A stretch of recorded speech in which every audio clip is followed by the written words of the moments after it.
वो ना तो किसी शाही खानदान में पैदा हुई थी, ना ही राज सिंहासन के लिए नियति ने उन्हें चुना था। लेकिन जब अंग्रेजों ने भारत की आजादी कुचलनी चाही, तब वही औरत तलवार बनकर उठ खड़ी हुई, जिसने सेनाएं खड़ी की, राज्यों को एक किया और 1857 की क्रांति की धड़कन बनी। ये है कहानी बेगम हजरत महल की, अवध की उस बागी रानी की, जिसने साबित कर दिया कि साहस का कोई लिंग नहीं होता। जन्म और प्रारंभिक जीवन। बेगम हजरत महल का जन्म लगभग 1820 में फैजाबाद, उत्तर प्रदेश में एक साधारण परिवार में महराज उन निसा के रूप में हुआ था। उनका बचपन गरीबी और संघर्षों में बीता। कम उम्र में ही उन्हें अवध के नवाब वाजिद अली शाह के हरम में बेच दिया गया, जहां उनकी जिंदगी ने अचानक करवट ली।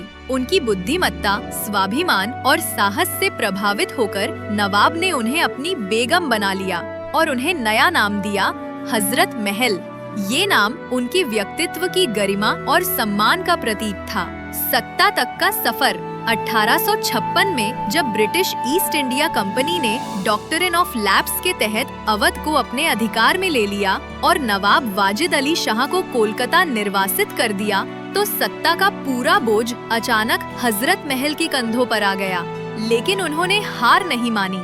उन्होंने अपने छोटे बेटे बिरजिस कद्र को नवाब घोषित किया और खुद राज प्रतिनिधि बनकर सत्ता संभाल ली। 19वीं सदी की उस रूढ़िवादी दुनिया में ये एक बेहद साहसी कदम था। 1857 की क्रांति। नेतृत्व में उठी रानी। 1857 के प्रथम स्वतंत्रता संग्राम में बेगम हजरत महल अवध की सबसे मजबूत आवाज बनकर उभरी। उन्होंने लखनऊ को केंद्र बनाकर अंग्रेजों के खिलाफ विद्रोह का नेतृत्व किया। सिपाहियों, जमींदारों, किसानों और आम जनता को एक झंडे तले इकट्ठा किया और अंग्रेज सत्ता को सीधी चुनौती दी। उन्होंने नाना साहिब, रानी लक्ष्मीबाई और कुंवर सिंह जैसे क्रांतिकारियों के साथ मिलकर एक मजबूत गठबंधन बनाया। उनके नेतृत्व में लखनऊ से कुछ महीनों तक अंग्रेजों को खदेड़ दिया गया, जो उस समय की सबसे बड़ी जीतों में से एक थी।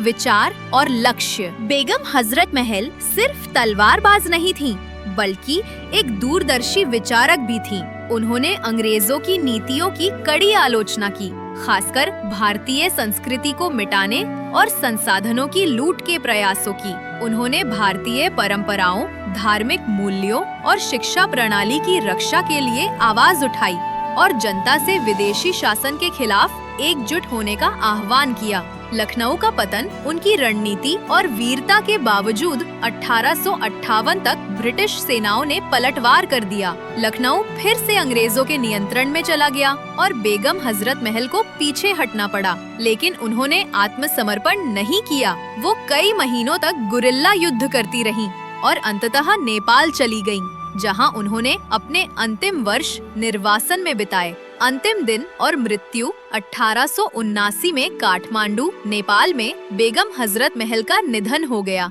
वो अपनी मातृभूमि से दूर निर्वासन में ही दफनाई गईं। लेकिन उनके बलिदान की गूंज आज भी हर स्वतंत्रता सेनानी की प्रेरणा है। विरासत और स्मारक। बेगम हजरत महल आज भारत के स्वतंत्रता संग्राम की शुरुआती और सबसे साहसी महिला नेताओं में गिनी जाती हैं। लखनऊ में बेगम हजरत महल पार्क उनके सम्मान में बनाया गया है। 1984 में भारत सरकार ने उनके नाम पर एक डाक टिकट जारी किया।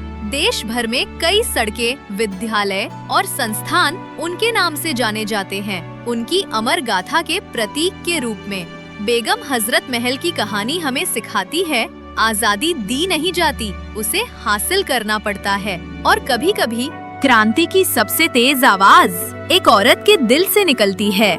कमेंट्स में बताइए, क्या आप इस बागी रानी की कहानी जानते थे? और अगला कौन सा भूला हुआ नायक है जिसकी कहानी आप चाहते हैं कि हम सुनाएं? एरा अनकवर को सब्सक्राइब करें, क्योंकि हर युग कहता है एक कहानी।